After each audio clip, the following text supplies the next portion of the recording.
Good evening, everyone. I am Mark, your fat friend, And I'm James, your black friend, and this is the Fat and Black Connection. where we talk about anything and everything. Well, as long as it's interesting to us. Absolutely, because if it doesn't matter to us, it certainly shouldn't matter to you. So, James, it's been another week. What you been up to? Anything fun and or exciting? Not really fun and or exciting, but my fridge broke down. Oh, that's fun. Yeah, super fun. And then, Just the fridge, or was it the freezer as so the well? freezer, it started as the freezer. Okay. And then, so I called Samsung and they were like, we're going to do some troubleshooting. And I was like, okay. And so they were, can you unplug it? And I was like, no, I can't really get to the plug. And it's not on cast. The fridge isn't on casters or anything. Mm-hmm. So they were like, all right, the breaker. And I was like, okay. So I had to because the breakers are labeled, but it's weird because there's not one for like the fridge. There's one for the microwave, the oven. There's one for the dishwasher, and I was like, okay, cool. But there's one for the kitchen. So I hit both of those. Waited. She was like, all right, turn them back on. So I turned them back on. This error code showed up in the fridge. So she sent in a for a work to get a work request type deal, and they weren't going to be able to get here till tomorrow. And I just went down a little while ago, and everything's working again, just randomly. Freezer's So, back at okay, so you're still going to have them come out though, since you already had it scheduled, and have them take. nah, nah, not for $100 just for them to come out. Not that no. So if it tomorrow craps out again. Well, then we gonna roll with it. We're gonna figure it out. But like I said, it's weird because everything just went. I mean, I don't know. It might have been this way for a good portion of the day because I just haven't been opening the doors. But like I said, I went down and everything was back. Everything was getting cold. The freezer was back to normal levels because it said on the thing it said 78. Like the other day, everything was at like 78, and then I just went down. It's back at the freezer's back at 0, and the fridge is back at 36.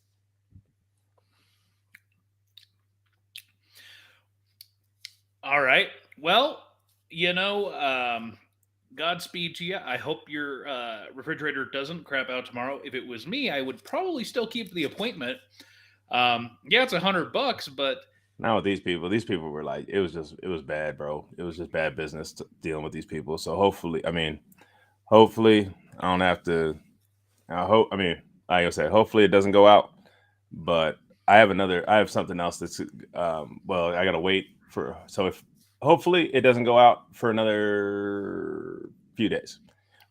Till actually I just need to make it till the 8th of August, and then my coverage for my home, basically things that covers all my home appliance, like my big appliances, washer, dryer, dishwasher, oven, microwave, fridge, garage door, AC. That's the main reason I got it too, is for the AC. That's all. That'll be all covered. well, I'll keep my fingers crossed for you. So, speaking of cold frozen things, I'm enjoying a delicious frozen adult beverage that I put into my Ninja Creamy, Oh yeah, and um, it's almost like a slushy more than anything. So yeah, this is one of like those drinks that you're drinking. yeah. It's not Jack Daniels, but it's a similar concept. Hmm. So it didn't turn out quite like what I had last week, which was a little bit more. Solid. Yeah, well, I mean, this is solid. It's more like ice. It's Oh like, but still good. yeah. Also, I'm going to be trying a nice new beverage from Shoe Tree Brewery or Shoe Shoot. Tree Brewing Company. Sorry. Was that the This, one that you stole beers from the last time? this is the Oh, you didn't steal beers, but they had them at the party and you took beers. no. Oh, okay. This is the Bruiser Blackberry and Blueberry Kettle Sour. Okay. So we'll see. According to the can, it says tasty notes tart, bright, and jammy. Pairings are Oh, charcuterie and barbecue. Barbecue beer. those are two far off things. Not really. Charcuterie is meat and cheese. Yeah, but I'm saying like I mean like charcuterie. I think of as something kind of Ooh, fancy. ooh, that hit you right away.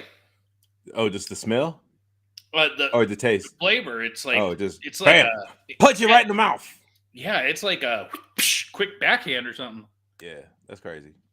Hey, oh, remember how I was talking about these the other day. So I went to the store Mhm. and I bought a thing of the harvest snaps that I had, the kicking barbecue ones. Yeah. They had the sour cream and onion, Okay. so I decided to grab a bag, try them out. I already took the top off. Is it sour creamy? Oh yeah, Is it oniony? it tastes like sour cream and onion. Like it's not as strong as like the Lay's chips or whatever, but it's definitely get you. Okay. Well, on tonight's episode of Fat and Black Connection, we actually have a very special guest with us. Oh Um, yeah, yes, and this person is somebody that we've worked with for quite some time now, over on Murphy's Inc. that Murphy's Inc. family. Yes, and just some quick comments. Jenny says you're going to lose all your food. I'm not sure what 78 is. That was the temperature that I said that it was at. Ah, It was at. and Tyrus, you didn't clear your palate from the slushy. Uh, maybe, maybe. And so Murphy's Inc.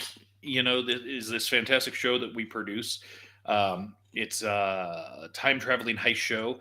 And just a quick background, I started working on the show after the creator, Chan the creator, and two writers, Austin Dye and Tara Eon, got involved with it and started writing it. And when I came in, episode 1 hadn't even been fully written yet.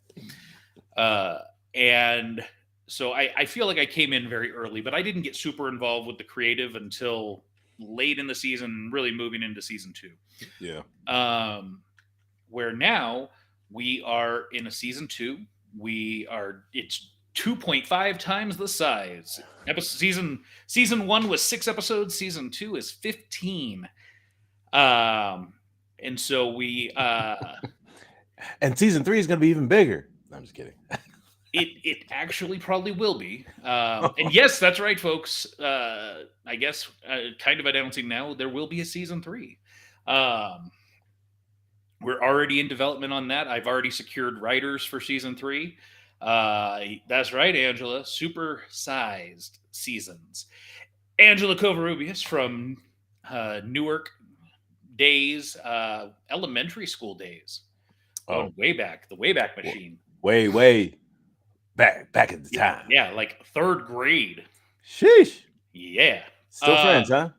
Still got you. Facebook. Facebook. Still got you. Great for keeping contact with people for sure. Definitely. So anyways, we're working on a season 3 early development. We're finished. We're beyond the halfway point on the recordings for season 2. Yeah. We're this Friday, so in 2 days, we start recording episodes 10 through 13, which should take about 2 weeks, and then we'll start recording 14 and 15, the 2-part finale. So that's going to be a lot of fun. So it's coming along. If you haven't listened to season 1 yet, start getting ready, because August 27th is the premiere date for season 2. So, and you do need to know what the heck's going on. So you need to go listen to those 6 episodes from season 1. Don't worry. If we're friends on Facebook, you'll most likely get an invite from me very soon to join the page. So for sure. And so with that, all of that being said, our very special guest this evening is one of the OGs, one of the original writers. Day 1-ish. Yes, down since day 1-ish. I'm going to go ahead and get rid of the overlay and bring in Tara of the eons. Terror Day of the one ish is eons. correct. Yes. Yes. Day one ish. Down since. Thanks for having me, guys. Yeah. Love having you here. This is actually your second time on the show. Yep. 2 times. Yep. There's only one other individual that's been on the show multiple times, and that's Tyrus, and that's because he's kind of guest hosted. So Yeah. Hell yeah. Jenny is very excited that you're here. Hi, Jenny. So talk to us a little bit about your experience with Murphy's Inc. You were the OG. There was you, Chan, and Austin. Yeah. Out of the 3 OGs, you're the only one left standing. Still standing. Yeah. Yep. Austin or Iron Tara, Man, Iron Person match. Yeah. So Chan, the creator, Yeah. he's the guy that had the elevator pitch. He went on to Reddit and whatever and posted, "Hey, here's this idea." Yeah. Tell us about it. Well, I mean, I thought it was crazy, but I kind of liked it because it was just a weird, interesting concept, and I got like Time Squad vibes from it. So I sent a message and got pulled in, and then Chan and I butted heads a lot in the beginning on like how we wanted things to go, but like in the end it was like, he's the creator. So we kind of like made a lot of compromises, but in the end it came out to be a pretty good product. And then Chan disappeared. And then he disappeared into the mists. Yeah. So hold on. Do you remember any of these things that you guys butted heads on? Because I'd love to know. Yeah, that'd be awesome. So Chan didn't like the way we were trying to do time travel. I don't remember like the exact way, but like it almost felt like our fundamental concepts of what time travel were different or something like that. It was crazy. And so like he was like, well, they shouldn't be able to do this, this, and this. And I was like, well, that's kind of like the whole point of a time travel story. I was thinking more Back to the Future, I guess. Mm-hmm. And he was thinking more like realistic physics, like you wouldn't be able to do this and you couldn't really go here. And I was like, oh yeah, but like it's not on TV, it's radio. You're getting rid of like a whole mechanic for this story. So we had to compromise, and it ended up being pretty good, I feel like, in the long run. Austin helped back me up on some things, so that really kind of helped us get what we needed. Tyrus says, "What's up?" Hey, Tyrus, what's up? So, okay. So Milliam Chan pitches this idea. You see it. You're like, okay, I'm interested. You come on board. At the time, there's a couple of other people as well who never really made it past like day 2. Yeah.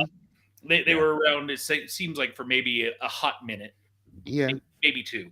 Yeah. And so really, even Chan is not super involved in the day-to-day ongoing. He kind of just threw the pitch out there of the concept.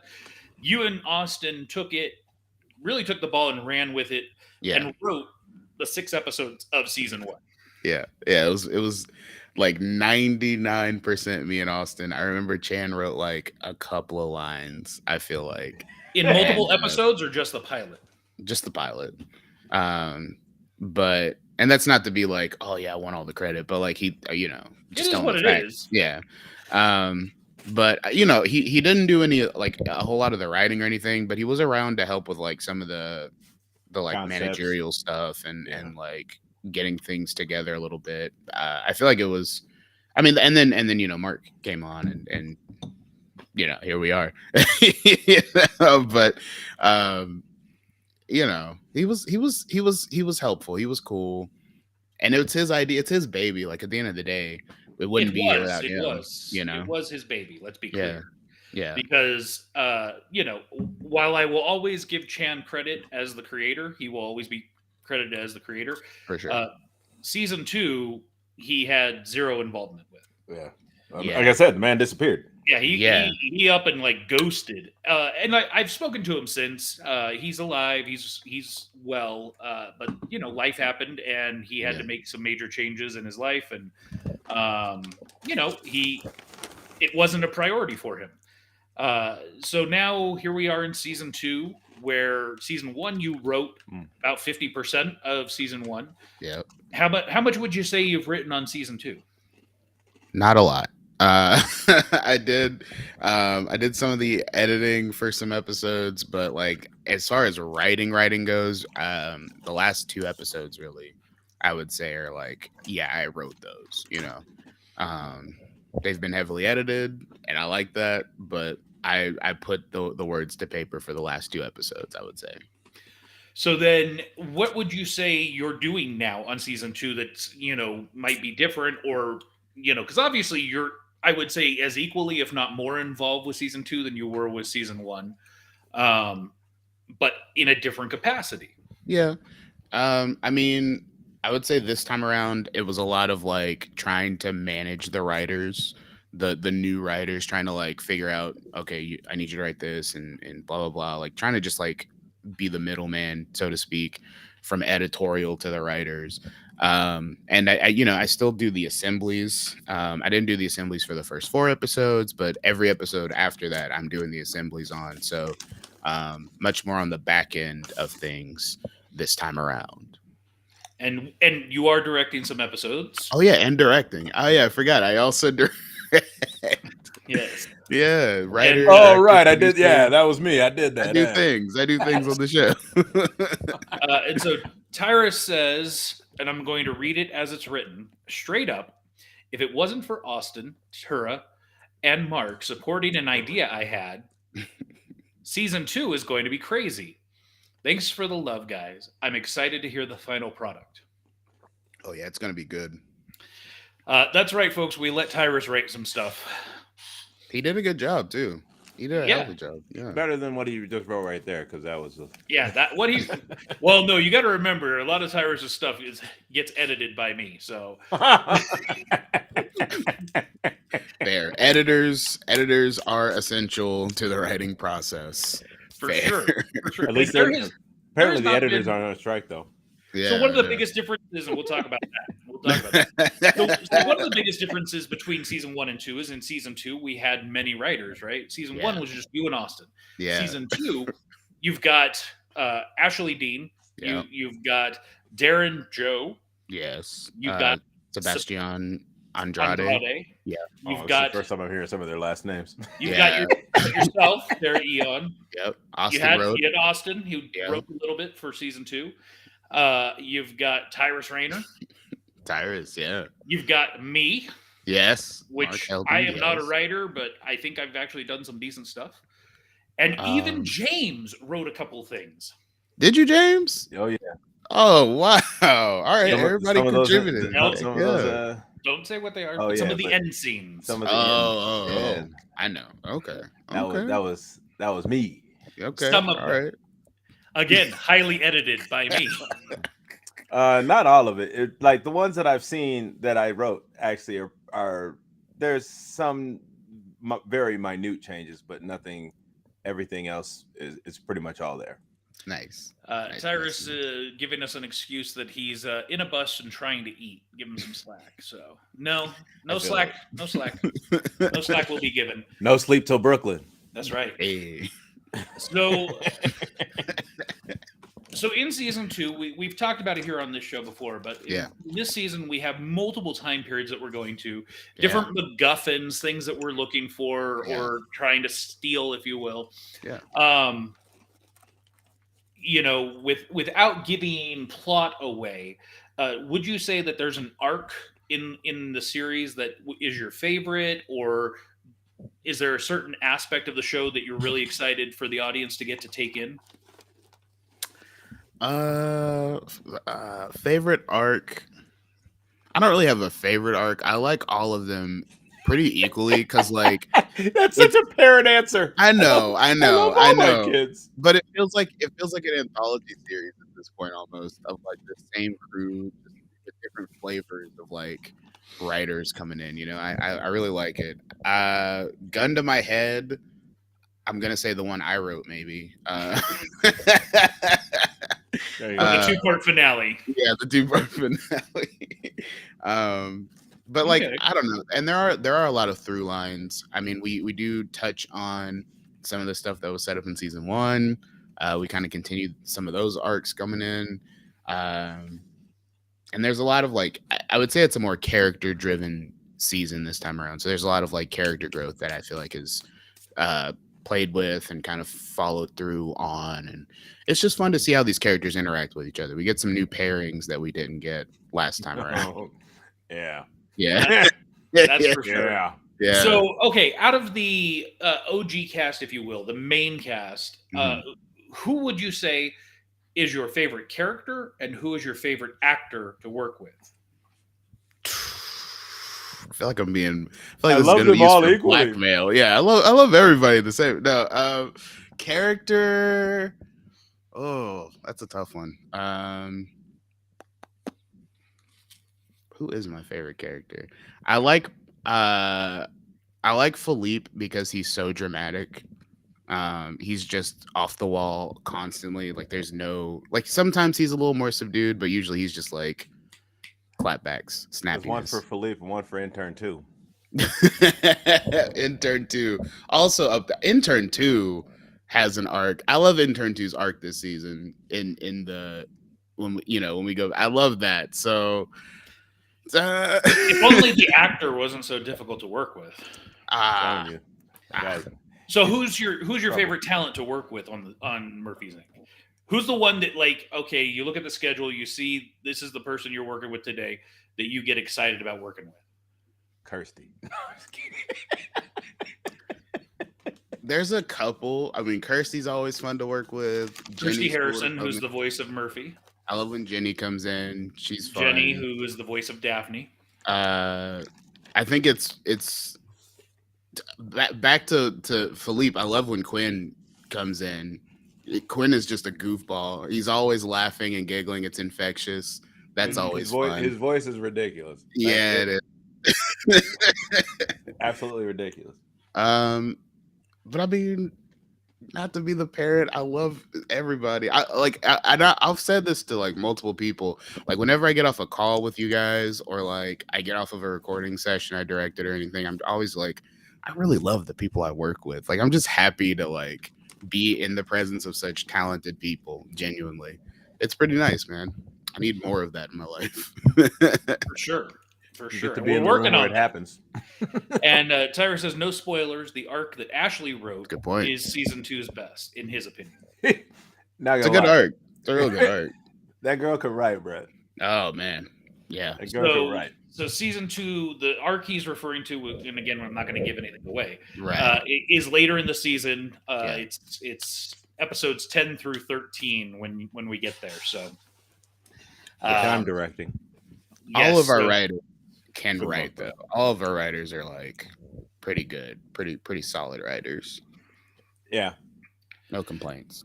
Yeah, I would be happy to work with any of them again, except for James. So I don't plan on writing anymore. you probably will, Fred. You probably will. I probably will have to. And We might need the help. Jenny just wants to remind you that. Yeah, but he already he gave her love. He showed her. Yeah, love. yeah. So love was given for Jenny. So Oh yeah. so any You insight? better slow down. I'm almost done with these drinks. How many have you had so far? I'm on my second one right now, and it's almost gone. I mean, it's been like a half hour. That's not a terrible place to be. Yeah. But yes, you should pace yourself. And Tara, what are you drinking there? Good old dihydrogen monoxide, H2O, water. What? Nerd. I actually like almost failed chemistry. I don't know why I remember that joke, but yeah, Sheesh. water. Oh, come Drinking on. that high quality H2O. We booze it up here on the Fat and Black Connection. I know. Hey, Next time sometime- I'll be hey. a little more. No, it's all good because Record. sometimes I mean I've had water on the show plenty of times. Yes, you have. So is there anything you can tell us about season 2 of Murphy's without giving plot story away that the audience should be excited for? I mean, like the whole thing. Be excited for the whole season. Like it's a great ride. Without giving plot away, with a twist. there's a big twist that we play around with that has to do with the first season. So it's like they were hyping up before. You really got to watch that first season, or listen to Listen. that first season. Yeah, Yeah. I fall into that trap. Listen to that first season before you listen Yeah. to this one, and it'll start to click a little more. There's a lot of Easter eggs that have been hidden in there that I'm kind of excited about. Like, while we're recording, I'll be like, "Is this? What is this? Who put this in here? Is that?" There's a lot of fun stuff. We had that moment yesterday. Yeah, on the yeah, session. exactly. Autumn also, Caitlin Cole, Caitlin another Cole. fun person I love having in the studio. But yeah, no, I mean, if you're into drama, I feel like this season gets a little more dramatic while still keeping some of the lighthearted nature mixed in, so it's not too heavy. It's just a lot, man. Like if you liked season 1, you will enjoy season 2 even more. That's what I'll say. And if you didn't like season 1, you'll love season 2. Yeah. If you didn't vibe with season 1, stick around for season 2. Give us another shot. But just go ahead and just finish listening to season 1, and then come into season 2. That's what Yeah. If you can get past episode 4 of season 1, you're good. You're clear. We're gonna be one of your favorites. And Tyrus is heading back to work. Go drive the bus. See you, Tyrus. Don't get Have into a good any night. accidents. Please. Drive safe, man. Please. So we're going to shift gears here a little bit. We're going to go into some of our regularly scheduled content, and we're going to have Tara joining us throughout to kind of Sticking around. chime in where appropriate. Yeah. Where So- appropriate. First up, I want to talk about Pop Culture Kaboom podcast. So this is a podcast that is now produced by 97 to Now Productions. And the list keeps growing. It is a live radio show that happens on Sunday nights. It's a 3-hour show that then gets edited. All the commercials and all that crap gets stripped out and turn it into a podcast and get it up on Monday or Tuesday. And there are, I think, 5 episodes up currently. It's great. The guys on this show, it's a 3-panel hosted show. They talk about what they call the 7 pillars of pop culture. So they talk about, comics and movies and TV, and they talk about board games, video games. They talk about books. They talk about pretty much if you think it falls into pop culture, they're talking about it. And it's a lot of fun. They get a lot of really great guests. Just this last week, they had on the president of a local cosplay group who do a lot of fundraising to help youth. And so they were talking about some of their upcoming events and activities.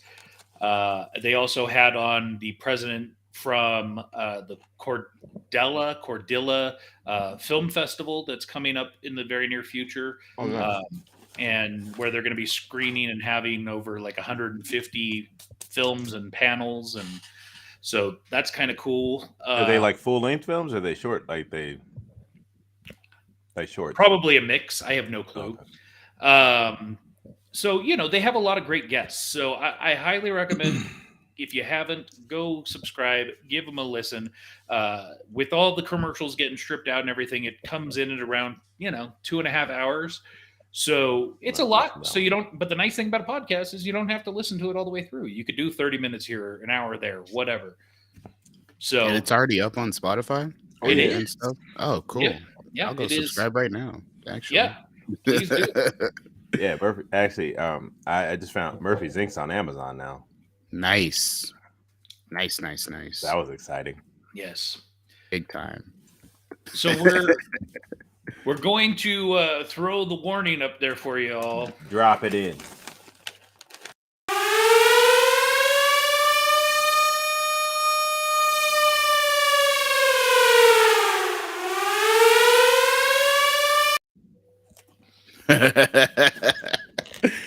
So Secret Invasion, episode 6, the finale, if you will, dropped today on Disney Plus.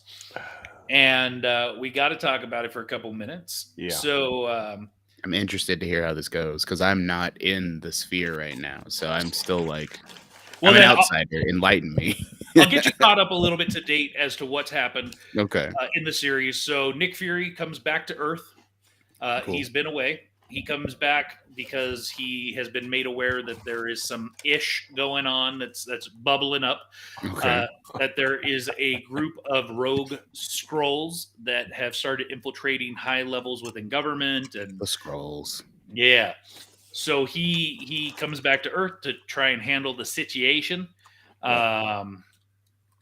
And ultimately chaos ensues. We lose Talos, who was established back in the Captain Marvel film.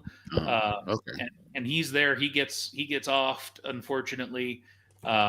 We get introduced to his daughter, Gaia. Oh man, Okay. I love. Oh, We'll get there. Calm down. so fine.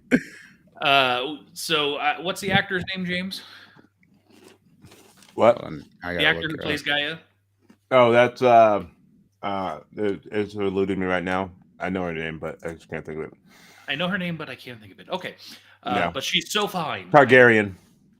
You know, she's from Game of Thrones. Emilia Clarke. Yeah, there you go. Yeah. Still Yes. so fine. Wasn't she Daenerys? Yeah. Yeah. Yeah. Okay. Yeah. Okay. Yeah. Okay. So she's playing Gaia. We get introduced to her. We find out in the last couple of episodes that Rhodey. Cody. Is that a Rhodes. reference?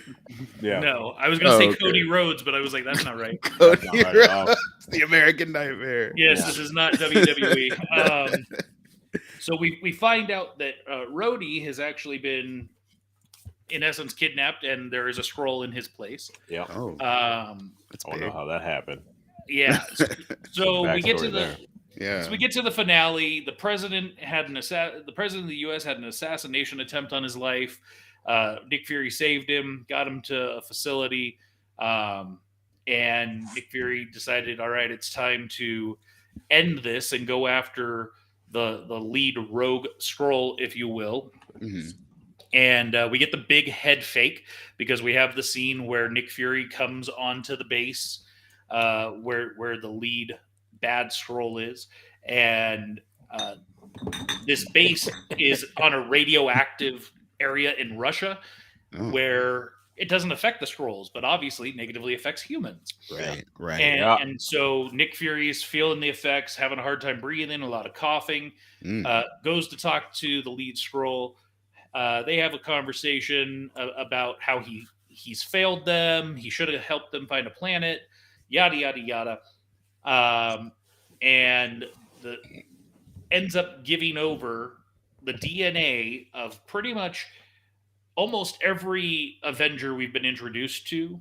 All has that were in the power. battle, at least in the Seriously? battle, Wow. in what was it? In game or no? In Uh, game. Yeah. In game. But it wasn't just the Infinity War hero. Endgame? If you Yeah. look at the list of all of the people, there was Ebony Maw, there was Oh. Proxima Midnight, there was Yeah, Corvus Glaive. they got blood. They cleaned up. That's scary. He basically hired these Skrulls Thanos' blood was in there. to clean up all this stuff. Terrifying. And so you know, there's Terrifying. Pun not intended, but thank you. there was like, you know, the blood from everything out there. That's Yeah, wild, dude. So he has this machine that is able to take the DNA and infuse the powers and DNA into himself. So he hits the button. Nick Fury's in there, and humans can't be in this machine Mhm. because it will pretty much kill them. Nick Fury survives, and it's like, what? So Mm, now this Skrull, you know, changes his arm. Was it a Hulk arm? I think nice. Yeah, some goes to throw a punch at Nick Fury, and Nick Bam. Fury's like, nope. So it's like, wait a second. not today. Okay. man. Okay. See, I didn't realize that a human couldn't be in there. That's why. Is Yeah, Nick so Fury the MCU Superman now? Is that what's going on? it wasn't Huh? Nick Fury. It was actually Skrull Gaia. Oh. Infiltrate. Oh. So pretty cool. so we get this huge battle between main Skrull and Gaia, where throughout they're changing their body parts into different characters. You see Drax's arm, you see Yeah. Groot, you see Mantis's antennas. You see Yeah. all of these different characters coming out throughout this fight. Good fight, really enjoyable. Yeah.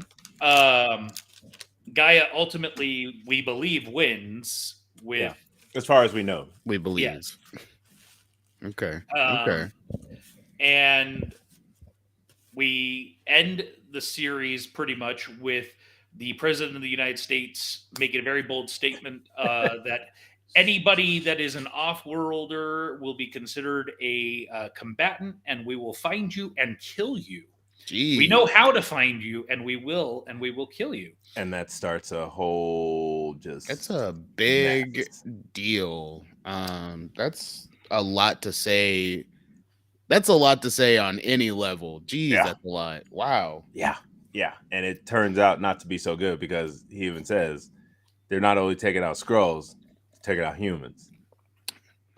So we have this quick montage of Jeez. these political leaders and stuff around the world getting assassinated because people think they're Skrulls, and some of them are, and some of them are not. Murked. Straight murked. Yes. Jeez. Nick Fury decides to head back to the Saber base in space and brings his wife along with him. Yeah. Did you say his And- wife? Yes, yes. Oh, okay. Who we did meet and get to know about throughout this series. His wife is a Skrull. Oh, okay. That's cool. Yeah. So so they head up into space at the end of the series, and now that leads us into the Marvels.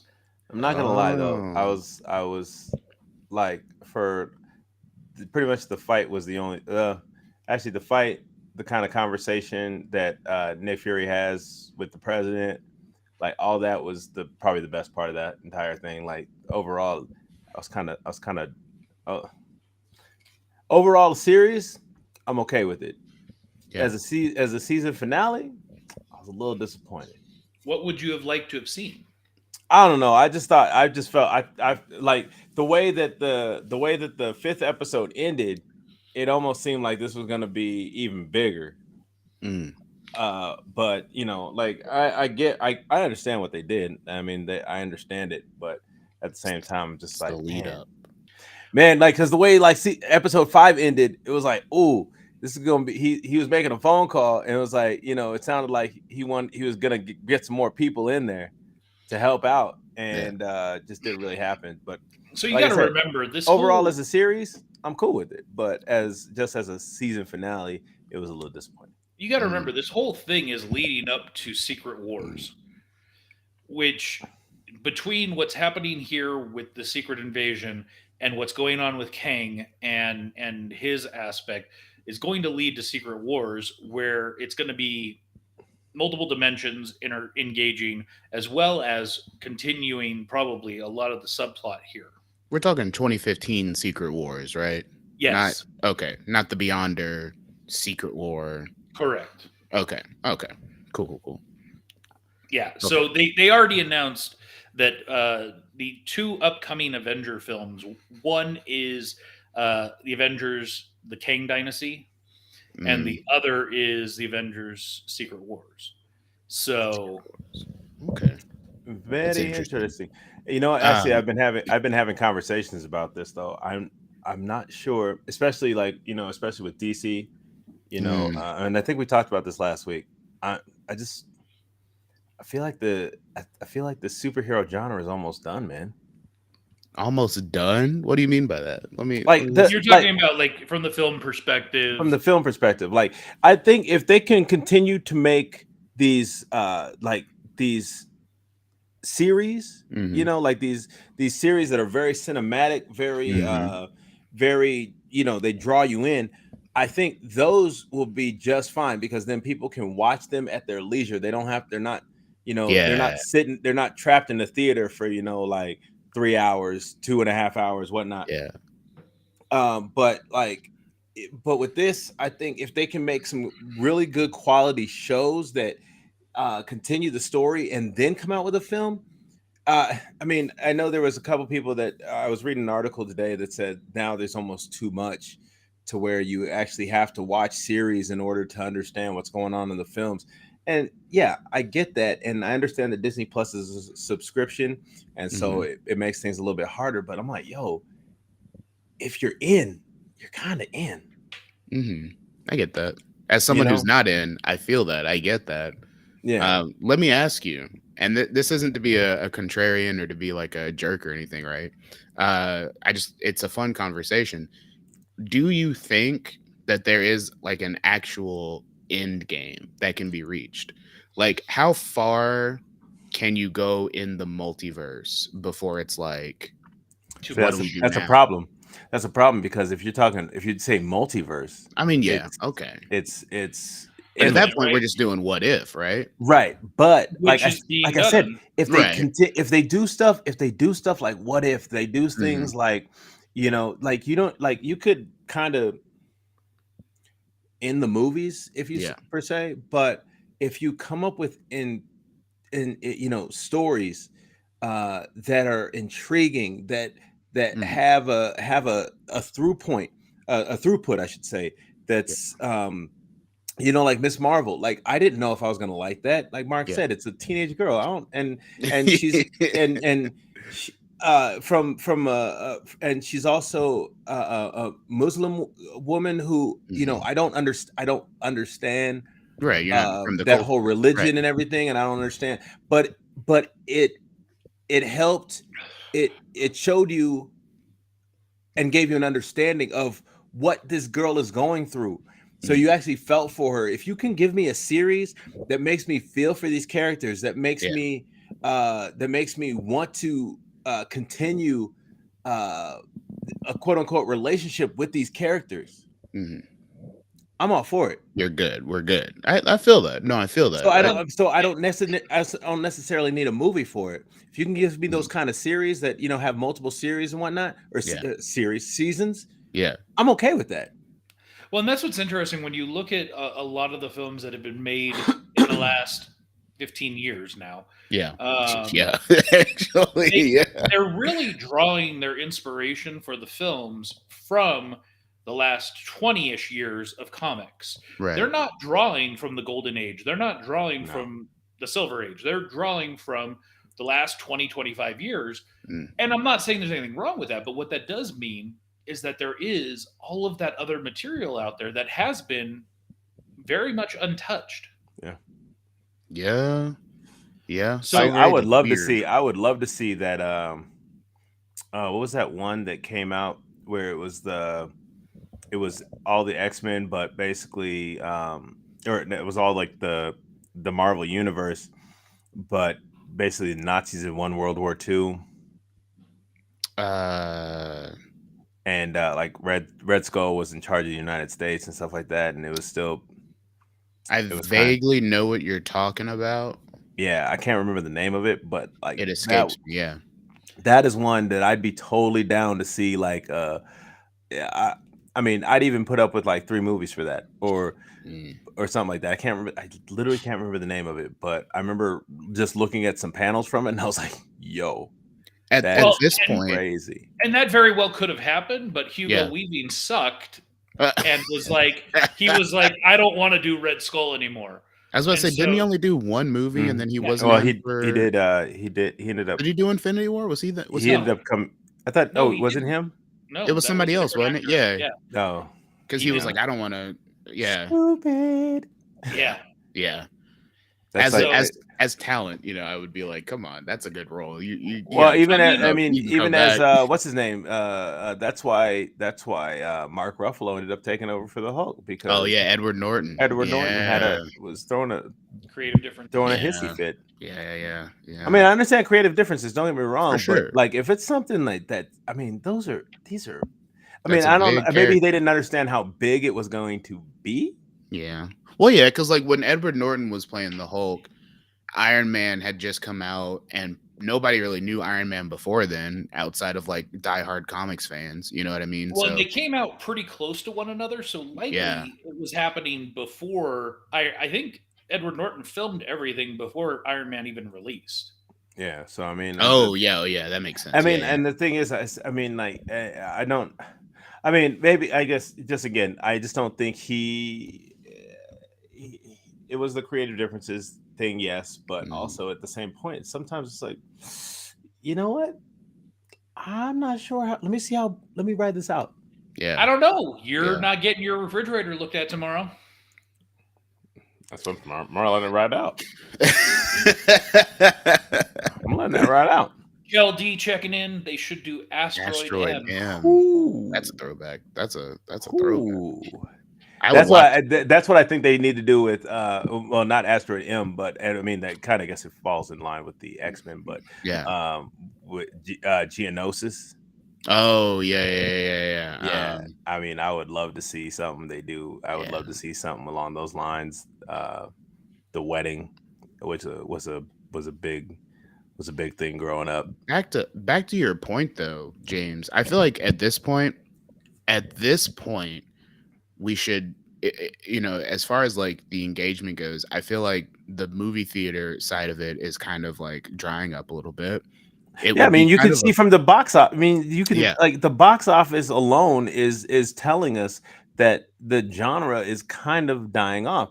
The last big, the last film, which was volume 3 for Guardians of the Galaxy, was the best, personally, like the best one and the highest grossing so far. Really? Again, I'm not in it, right? I didn't watch it, but I heard good things. I heard great things. No, I mean, like Guardians 3 is probably like in like the last number of films that have come out has been like the best one. I got burnt out because I saw Guardians 2 like 3 times within the span of like 2 or 3 weeks. That's too much. That's way too much. Way too much. Like, don't get me wrong, it's a good movie, but I saw it way too much in such a short amount of time. So I was like, man, that could burn anybody out. You know? Yeah, for sure. But I think at this point, I wouldn't be able to be locked down for 10 years. That is a good point. That is a good point. That is a big commitment to make. Well, yeah, but at the same time, though, is that they've been able to, I mean, some of these guys have still been able to go out and do other films. It's not like they're trapped. It's like they shoot what they need to shoot. Yeah. And then they're off for some time. You are basically under contract with them for that long, but you're not constantly shooting.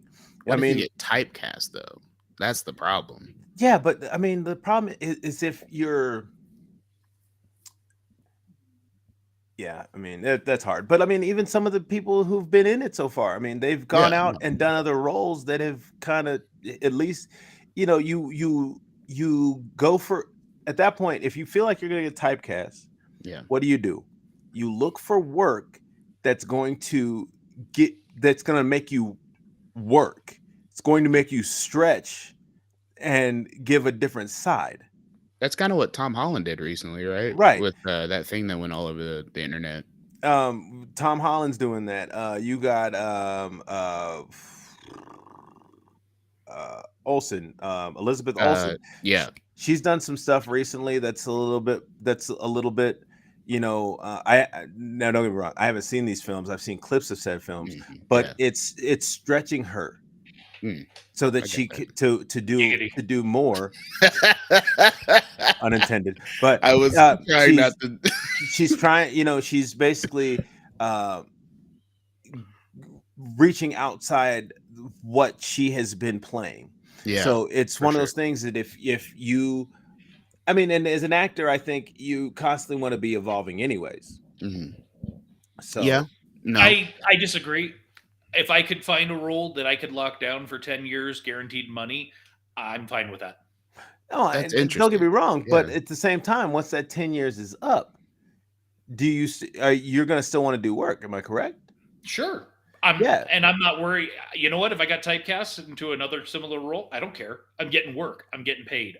I don't care. That's interesting. Don't get me wrong. Once I have enough money and I can produce my own stuff and make whatever film I want to make, I'll do that. But until that's what Daniel Radcliffe is trying to do right now. You think? Because some of the last stuff he's done has been absolutely ridiculous. Mm-hmm. But I'm just saying, like, you know what? If you're hungry, you got to go make it work until you can. You know, it's like thing. Exactly. Like, oh yeah, absolutely. I mean, no, don't get me wrong. But at the same time, even if you start to become, if people are your agent, because that's pretty much who's going to be sending you stuff. If your agent and producers are starting to look at you and they're like, yo, it's basically kind of, they want you to play and you're doing the same thing over and over again. It's going to be like, yo, I need to, that's when you have those conversations. Yo, listen, Because it could get boring, right? Like Right. doing the same thing. Exactly. That's what I'm saying. Like, so it becomes one of those things where it's like, you know what? I really want to, I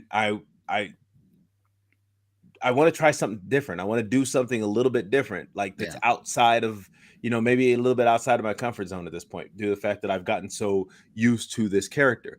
And then things, and then you put yourself out there, and there'll be that one director who's like, yes, I want to work with this person. Like, let's we'll figure it out. Like, we want this, if give me a couple months, and if something doesn't work out, then we can recast. But other than that, I really want to work with this person.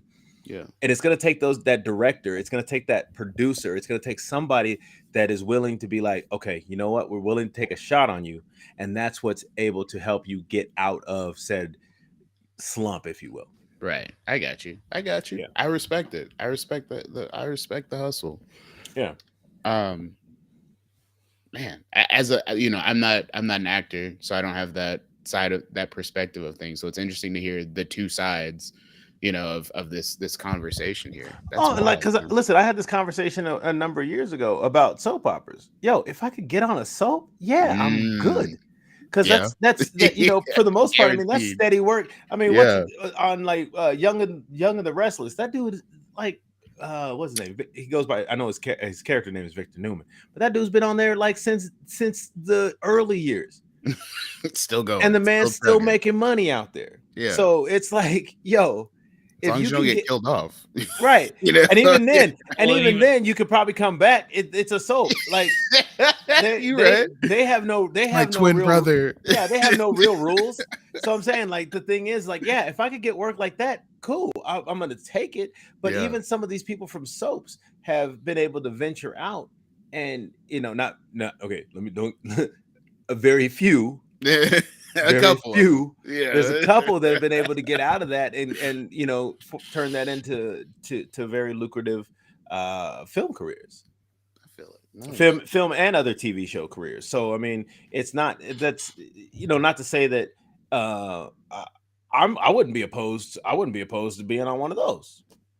Or if you could get a really good sitcom, Modern Family. Those kids grew up on TV. Yeah. Married with Children grew up on TV. There's a number of other shows that were these Step by Step. Actually, hell, anything that was on TGIF. Step by Step, Family Matters, Full House. Like these people literally grew up. We grew up with these people. Yeah. And so like some of them a lot of them made enough money to where they're like, I'm good. Yeah, I'm good. Yeah. The industry, Yeah, I don't need to be. I can do other projects. I can still be involved and not be involved. Yeah. I get you. Anyway, so who is this person on the right over here? Spectrum. I've heard the name from HeroClix. That is all I know of Spectrum. The WandaVision. That's kind of the one you had to see for that one. Oh, okay. I mean, it's from Marvel Comics, right? She has the ability to like manipulate light more or less and see the spectrums. So Dazzler, but cooler. Dazzler, but black. Yeah, to a degree. Yeah, okay. Kinda. Yeah, I didn't know who Dazzler was until one of those X-Men video games came out, and I was like, who the hell is this? Yeah, Dazzler's cool. I like Dazzler's power. It's so weird. It's so like, that's what you do? Okay. Okay. Yeah. It's kind of powerful, I guess. Yeah, okay. So the two of the Marvels plus Spectrum, who is a Marvel, I guess. I don't know how that plays in. Yeah, so they the concept on this one is that there is a villain who has somehow intertwined the abilities of the three of these characters. So when one of them uses their abilities, they swap places. Oh, that's weird. So I like that. it'll be Yeah. interesting to see how they figure out how to make that work and use it for to their advantage. Some of the stuff it looks like when they're training, they're trying to figure out. So if it seems like if they're in close proximity, they're trying to figure out how to fight that way. Fight together. Yeah, places. fight together while fighting individual. That's interesting. I will say this last trailer, it definitely made me a lot more interested than I was previously. Yeah, I've been interested. I've actually been interested in this film since I kind of heard about it. But no, definitely the last trailer was money. And just calling back, Kel D says Edward Norton and Tim Roth are like a Daniel Day-Lewis. I think they are about that life. Oh, okay. I mean, Tim Roth came back though to do Abomination and is still there and is going to be a part of the Thunderbolts. I didn't like She-Hulk so much. I'm sorry to burst your bubble. I did watch She-Hulk. You didn't think it was true to the comics? You didn't like it because you just didn't like it? Like, what was your... I just didn't like some of the writing and the tone. I don't care about... At this point, like, I don't expect the MCU to be true to the comics. I do ask every time somebody brings it up. I'm like, oh, is it like this? But like, I don't care if it's not. It's its own universe. I mean, I think you know what I mean? you kind of have to ask but the thing is what I've said since the beginning of this whole thing is that you have to make it true enough for diehard comic fans. Yes, to but recognize. You have to make it. But you have to make it relatable to people who have zero clue. Yeah, and that's a tough balancing act. So I'm saying it's a very tough balancing act, and honestly, I think Kevin Feige's doing a pretty decent job of it. I mean, like, I don't have anything against what Kevin's doing over there. My problem with She-Hulk was more like it just felt a little surface level. Oh, especially for what you can do. But it was sitcom-y. It was super sitcom-y. Yeah, I need it like with a character like She-Hulk, like and like I wanted more of like a. This is gonna sound kind of dumb, but I kind of wanted more on the side of like Netflix's Daredevil, where we got. Oh, like, you were looking for that dark gritty. Not gritty. I don't need the tone because She-Hulk is a lighter character. She's she's always been kind of goofier, kind of like awkward. The world is She breaks the fourth wall in the comics. So for sure. But I wanted like. In the beginning, they were like, "This is going to be a court drama or whatever, or a court show or whatever." And I was like, I kind of want a She-Hulk court show that just has like her fighting crime as like in the backdrop, but like it was this like goofy sitcom-y thing, and it's not like it couldn't have worked. It just wasn't for me personally. If they do a season 2, I might check it out. But and that's the thing. I think what they do is they do it for if people are gonna watch it, they're gonna watch it. If they like it, they're gonna like it. If they don't like it. Like me, I mean, there's certain things that I haven't been super thrilled with, but at the same time, I watch it. I mean, A, for the show, but B, because I've already invested all this time in it. Yeah, I mean, if you come out entertained at the end of the day, that's all that matters. Are you not entertained? I was pretty entertained. Yeah, it was all right. But cannot lie, I was entertained. Golly. So I know, James, you're a pretty big fan of Terminator, and they're coming out with a new game, Terminator Resistance. You interested? No, only because it's first person. I don't like first person.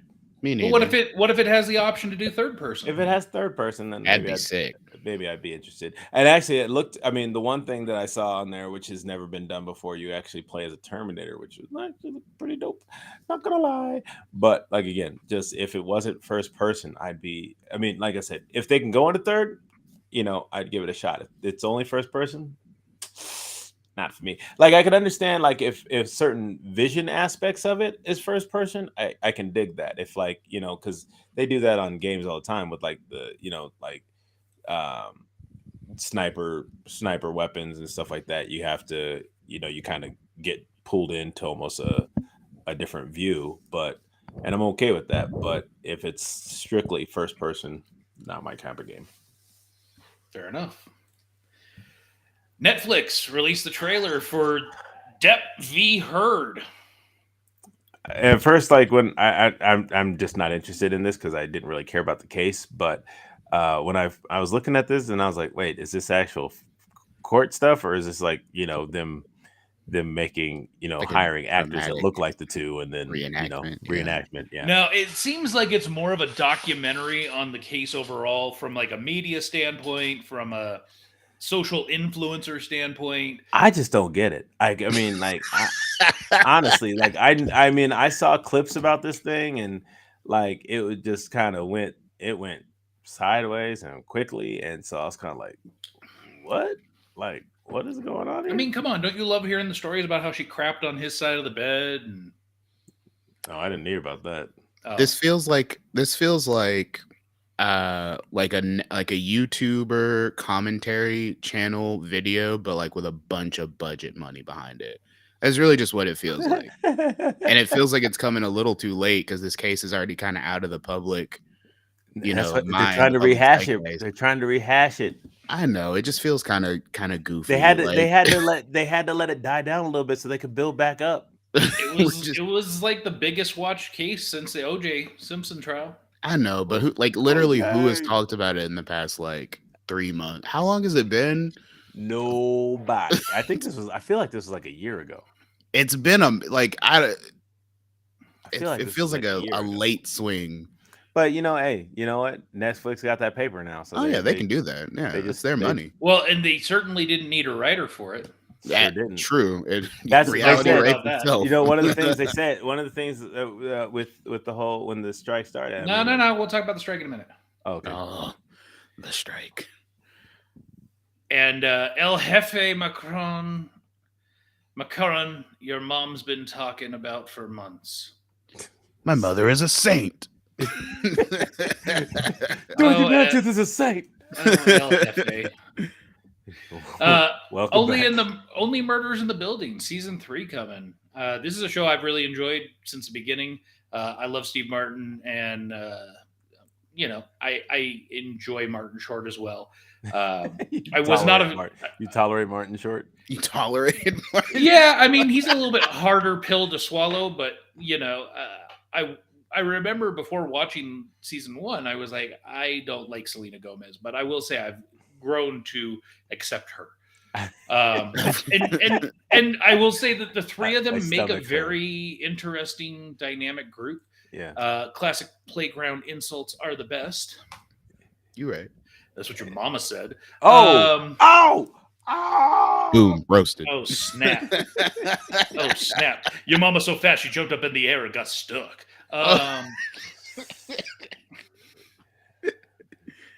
This looks like an interesting pair, though. Like an interesting trio. So have you never heard of this show?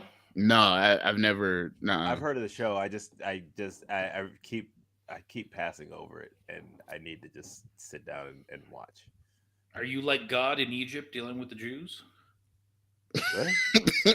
You said passing over it, like no, over. No, that was such wow. That was like, I was like, that was such a small thread to pull. Whatever. Oh, what's this one? It was funny. No, it was funny. Oops. It got me. Anyways, it's a great show. The basic premise is that inside of the apartment building that the three of these characters live in, there's a murder, and they start looking into it, and they create a podcast where they investigate the murder themselves, and only to find out they actually solved the murder. And so it's kind of fun. It's a play on a lot of those true crime podcasts that are out there, and yeah. I feel like I saw a movie trailer about something like that, but not. It wasn't this. It was a different thing. It was like different people. That's weird. True crime's really, really taken off though. True crime is big right now. Ever since Serial. Yeah. Yep. Tracy Morgan's got a new comedy special coming out on Max. I'm Brian Fellows. I love Tracy Morgan. Yeah, I loved him on SNL. I goof. loved him on 30 Rock. I watched this trailer and I was like, I don't really care. I was kind of disappointed. Do you think it's a thing like he's just getting too old? He needs to hang it up, or like? Maybe it was just a poorly produced trailer. I don't know. Mm. It didn't strike with me. I wasn't like, oh, I got to see this. Yeah, I mean, I've heard, I haven't watched it, but he has the one that he did on Netflix, the one right before this, or not right Mhm. before this, but a couple years back, was on Netflix, and I mean, I've heard clips of it, and it's pretty funny, because he's talking about, he's talking about his accident and all that kind of stuff that happened to him, Oh yeah, I forgot about that. and but yeah, I don't know, I mean, I like Tracy Morgan. I need to give the other one a watch, but I mess with him. He's a pretty Fair funny guy. I'm Brian Fellows. One of my favorite characters. So, for Yeah. those of you that follow us regularly, you know that we are Disney nerds. Nerds And- of Disney. And specifically, we very much enjoy going to the parks. Yeah. And as a matter of fact, we will be going to Disneyland and California Adventure in just under 3 months. I'm sorry, Yeah. 4 months. Nice. Just under 4 months. November 12th, we are going for a week. We'll be there 5 days, 3 days at Disneyland, 2 days at California Adventure. Going to do it up right, have a lot of fun. Nice. So if you're interested in meeting and greeting and coming and hanging out and having fun, head on out to Anaheim, and we'll be there. But this is, Disney's always changing, evolving, updating, and they've taken the Fisherman Wharf area of California Adventure, and it was themed after kind of like a San Francisco or Monterey or one of those Would they have- beachfront. They have anything down there at Santa Monica? It's not really. Sure, why Santa not? Monica. Was it like a fancy thing? No, it was No, just no, like no. you. They have like a Ghirardelli's chocolate place where you get ice cream and stuff like that. They have a tour. You can see how they make sourdough bread. It's pretty That cool. was pretty cool. Yeah. calling us nerds. So, what you see in this image is the buildings look pretty much exactly the same, except now they have a lot of the Chinese lanterns or things of that nature. Except the bridge yeah. has been rethemed to be the Golden Gate Bridge, but the San Francisco Golden Gate Bridge. So that's why it has those Asian influences. And so the buildings again look very similar. They've just been reskinned, so to speak. And they added some of the characters and things like that. So Yeah, there's a place where you'll be able to do a meet and greet Tokyo. with Hero and Baymax. Baymax. So it's cool. This opens August 31st. You'll be able to go and check it out. And luckily, that's before we go. So I wonder if like they're gonna have like Fred and what's her name? Lemon Pop. Oh no, I forget. From Wasabi. Big Hero 6. Yeah, Wasabi and Fred, like I know, and then What are their names? it's Go-Go was one. oh of them? yeah, Go, and then it was like Lemon Poppy or something like that. Yeah, Poppy Lemon or something like that. something yeah. like that. Yeah. Pop It Fresh. So I mean, like if all the characters are there, that'll be money. I mean, at least Baymax, Hero, those are cool too. But As popular as that movie was, I'm surprised they didn't make a series afterwards. they did. They have. They've They made had two. two cartoons. Oh, did they? Oh, sick. It's one is an animated series. Aren't That's they like both straight- animated? Well, no, I'm talking about one is like cartoon animated, and then the other one is the computer generated, CG. Mm. which is that one's called Baymax, which is like it's shorts, and then that kind of come together at the end, and then the other one is actually Big Hero 6, the series. Oh, I might have to check that out. Mm-hmm. Disney Might have Plus. to check that out. So talking about something that Lumpia. we've all been exposed to in recent days, or for James's case, a decade ago almost. Been a minute. In it. Lumpia with a Vengeance. It's Lumpia 2, actually. Lumpia 2 with a Vengeance. There was an original movie called Lumpia. It came out about 20 years ago. and about 10 years later, they made a sequel. And a good friend of ours who's directing some episodes on Murphy's Inc. for season 2. Rip it Um, good. he Lawrence Iriarte. He is a producer on this film, and they were at Comic-Con this last weekend and had some huge announcements and really big. And so if you haven't checked out Lumpia with a Vengeance yet, I highly recommend that you do, because there's also a comic book series that is based off of this film that came into existence after the fact. And it is, obviously very Filipino based and influenced. Look, everybody involved in this film is pretty much there. I mean, no, besides, there's some, but I mean, for the most part, everybody in this film Filipino. It's very it sounds like it, the way they talk about it sounds very historic, in a way, like oh no, it was. Yeah. I mean, it's the first, it's one of the first independent films to premiere at Comic-Con. Well, and it's also, when you think about it, like if you're a Marvel fan, right? It is the Kamala Khan, if you will. It is that big of a, and it's an independent, so it's not a Marvel property or anything like that. What does he call it? The deep fried universe. Yes. Oh, that's good. That's real good. I like that. And I mean, there's a video. If you follow Lawrence on Instagram, he posted a video about they had this whole kind of just a party at a Filipino restaurant down in San Diego, and the turnout there was crazy. So, and speaking of Lawrence, he's in this photo actually. Yeah, right in the background, right there. Nice. This was at Comic-Con over the weekend, and they had a panel in Ballroom 20, I think is what it was called.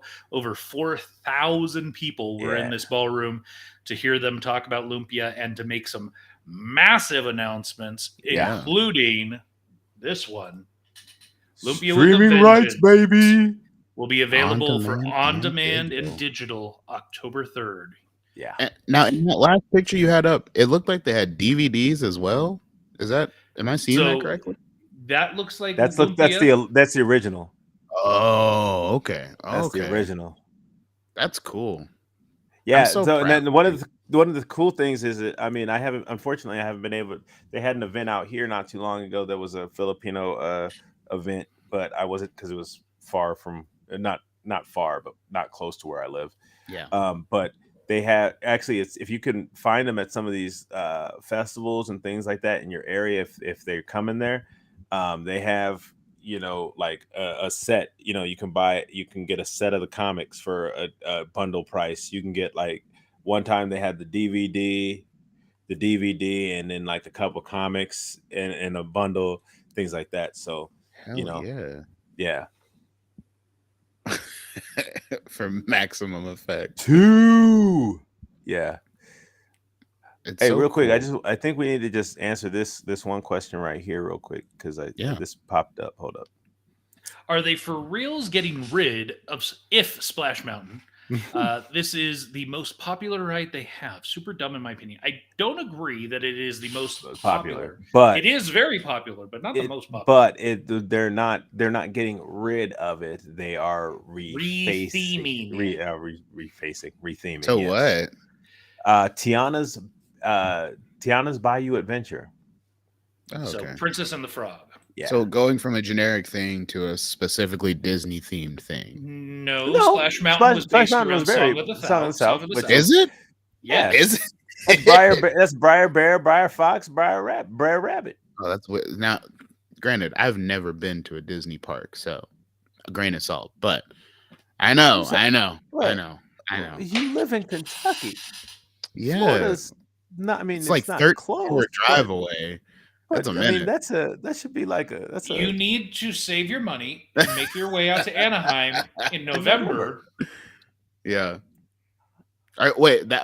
Listen, we might make it happen. I might come out and visit. We'll go to Shimon. Yeah, Disney. you don't got to come every day. You don't got to come the whole time. But Yeah, just a I know day. James is going to have room in his room. So Well, look, Yeah, I'm no. planning on heading up towards Seattle anyways, so like I can make that pit stop and take a Yeah. quick little trip. Yeah, we can do that. Listen, we'll plan it later. Or get to Seattle and then make your way down. Yeah, either way, I mean, you I'll be need- on the coast. Either way, you need to do it. Make it happen there. you Yeah. can come on back there. We'll be all right. But yes, Come on. Splash Mountain is not, the ride is not going away. It's just being rethemed. And I'm very excited for the music, at least. If that's the case, that's kind of a good move, though, right? Like, Song of the Yeah. South has like a weird connotation to It holds a weird place in Disney in Disney history. Unfortunately, like it'll never be. Well, no, it's just this great. I don't think it'll ever be released. well, let's have this conversation with Tara, just because I love to get perspective. So Yeah. Hear me out. This Yeah. is my philosophy. Mhm. Slavery happened. This is a reality. Bold This take, hot this take. This is a reality, right? Like, True. I mean, people can happen. try and bury it. People can try and take it out of textbooks. People can try and destroy statues, but it happened. For sure. No. And atrocity, and it's been an atrocity throughout humanity, right? Let's be for real. Okay. Song of the South, the concept was Walt Disney wanted to do a film representing what the South was like during the times near the end of slavery, with an Uncle Remus, and some of the white children that he is talking to and telling stories. Yeah. And in no way is it, to me, and obviously I'm speaking as a white guy, but to me, it is not. I don't think there's anything racist about it. I think it is. Yes, it is a film that is showing something that happened.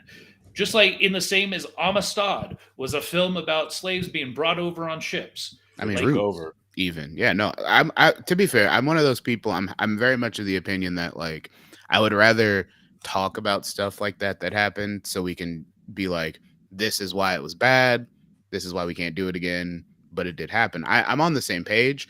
I think as far as like a business perspective, which I'm not a business person by any means, but I think from a business perspective, it makes more sense to change it over to The Princess and the Frog or whatever, because much like me, I've never seen Song of the South, but like you say Song of the South and immediately I'm like, the first word that comes up in bold is like racist or racism. It might not be the case. That's kind of the connotation it has. And a lot of people don't take the time to look into things deeper and be like, oh, this is what it actually is. They go off that first opinion.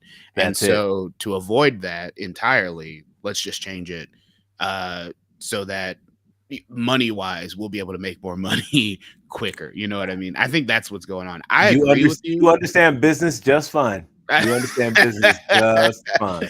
Like on a personal level, if it was just me, if I owned the park, I don't know, keep it. I don't care, you know. But like, yeah, for money wise, you know, business, you gotta do what makes the most sense to the.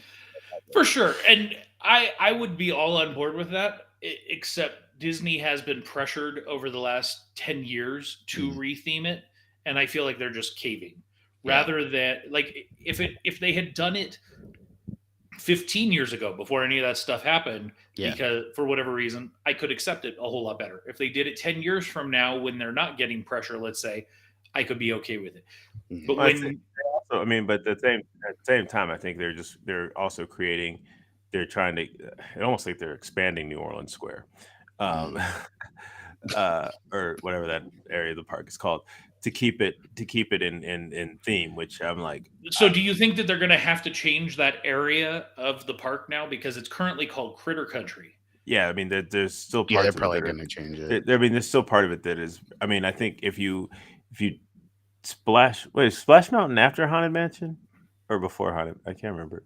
I guess it depends on which way you're going, but if you're heading towards, Star Wars Land or Batuu, then it's Haunted Mansion, then Splash Mountain. Yeah, so I mean, like, just stretch it out a little bit. I don't know. I mean, I just think I do like the fact that they're bringing in I think they're incorporating another property in it, which I'm okay with. I mean, like, as long as the ride mechanics are still the same, I'm good. Because I like that drop. I just don't like the one thing I was like, how are they gonna incorporate that drop? El That's Jefe not says, birds. I think that blue bird on his shoulder is racist. Should have cast a Smurf in a bird suit. That's funny. Oh, how we've missed you. Oh, El Jefe, where have you been? But yeah, so that was just so that I just saw that and I was like, that's one of those things we can talk about real quick. Yeah, I guess my point is that ultimately, if we erase history, we forget it, and then we're bound to do it again. For sure. And so, there already is no real other reference to Song of the South anywhere in the Disney pantheon anymore. Yeah. So removing this to me is disappointing, and they're On changing that- it in Florida as well. Especially, I can see that. Yeah, It'll still Florida's have a mess. I'm sure the rabbit, the bear, and the fox will find someplace. They'll find a home in some other ride hidden somewhere. On that same token, though, I feel like Token. yes, Tolkien. That's his name, actually. No, I feel like on that same note, though, they should like if they're gonna get rid of the branding, re-release the movie. Do like Warner Brothers did with the Censored 11, where like you put a message in front of it, and it's like, hey, listen, this is the historical context. Again, That would be things were messed up. We understand that, but it was a different time. Like, put a message in front of it. They do that on some. They do that on. I mean, they've already done On that. Dumbo. On Dumbo, Yeah. on some of the Muppet Show episodes, they've done that. So it's Put it on Disney Plus. Heck, just get it out there. So like, if you're gonna get rid of the ride with the last remaining vestige of connotation to it, like, put it out. Don't be afraid. I know. He's absolutely right. I know, but do it, cowards. let me take over Disney for a day. I'll just Yeah, make some changes. You should, Terry. You should hit up Bob Iger and be like, "You're a coward." Give me his email. I'll do it right now, dude. just slip that out. Just like just take over Disney for a day. And I'm just gonna slip this right in there. How did Look this at get these on the trees, platform? guys. Those are Aren't nice they? trees. Those are beautiful. Those are pretty trees, right? Yeah, Looks like they produce a nice amount of shade. good amount. Yes, So a people natural resource. that are enjoying our show, the millions and And Millions. that are watching around the world right now, they're probably wondering, why is he showing a picture of trees? Well, let me show you something, because here's what they look like now. And Ridiculous. it's important to know that these trees are outside of the writer's studio of Universal. Aren't the writers striking right now? That's right. So the writers Oh yes. and now SAG, the actors as well, but the writers have been on strike for a little over almost 2 months. 2 months now. Yeah, Solidarity. And pretty much what it was. Yeah. and so this was a nice shaded area where they were doing a lot of their picketing and had their signs and were standing there, and Universal decided to trim those trees. Nah. We gonna go ahead and cut these bad boys down real quick. I wonder if this is like a cover of night thing where like they waited till like midnight. Oh man, they went home and all of a sudden came out. Yeah. Oh, bro. So Universal came out, and Universal was like, no, these trees get trimmed around this year every time before the high winds come in. Yeah, I bet they do. Eyes. I bet they do. Except the controller of Los Angeles came out and said, no, you actually need a permit to trim these trees, which there was not one issued to you. You are now being fined.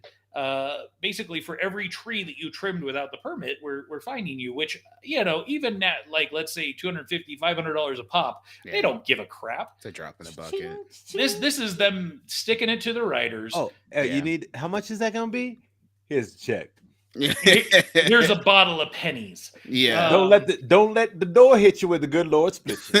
Now get out my office. So James, I think you say it best. What would you call this? cold-blooded. Rick James. Yeah, this is the cold-blooded story of the week. Golly. Yo, I heard about this and I was just like, yo, I was like, they did what? Yeah. Have a good night, El Jefe. See El Jefe. I hope Yeah, man. I hope those writers get everything they want out of that studio for this. That's crazy, dude. That's wild. Yo, if you will get no shade from us anymore. Go pick it someplace else. But you know, that's the thing, is that at the same time, it's like I was listening to a comedian, and she was like, the writers, that they are the unsung heroes. Without the writers, you don't have shows. Oh, for sure. Like I mean, that's we what can't I'm kind have of Murphy's. afraid We of. can't have Murphy's Inc. without y'all. True. But that's what I'm kind of afraid of, is like, if the writer's strike fails, or like they don't reach an agreement or whatever, like what if we end up with just like all reality TV? Like I don't think I would want to be in that landscape. You know what I mean? Like, nah. I mean, a like rough time. that's the thing is too. I mean, you know, you got to think about what's coming up. You got Emmy season coming, Oscar season's coming up. I mean, we actually not soon. We still got, like, you know, a long time for Oscar season technically, but like, you know, like those kind of things, you gotta have the actors at them. I mean, even during COVID, they pulled it off somehow, which is weird. But like the actors, you have screenwriters there, you have all these people there. So I mean, I don't understand what